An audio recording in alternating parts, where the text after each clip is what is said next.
اللهم اهدنا فيمن هديت، وعافنا فيمن عافيت، وتولنا فيمن توليت، وبارك لنا فيما أعطيت،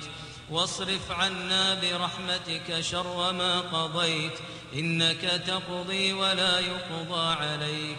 إنه لا يعز من عاديت ولا يذل من واليت، تباركت ربنا وتعاليت. لك الحمد حتى ترضى، ولك الحمد إذا رضيت، ولك الحمد بعد الرضا. اللهم اقسم لنا من خشيتك ما تحول به بيننا وبين معصيتك،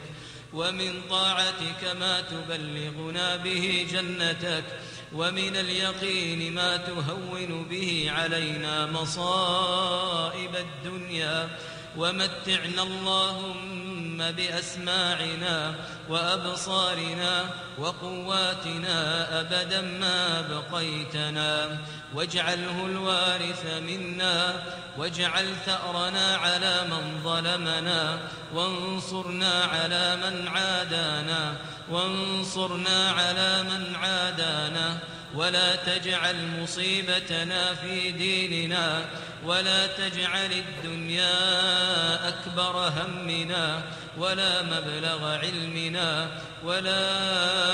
إلى النار مصيرنا، واجعل اللهم الجنة هي دارنا وقرارنا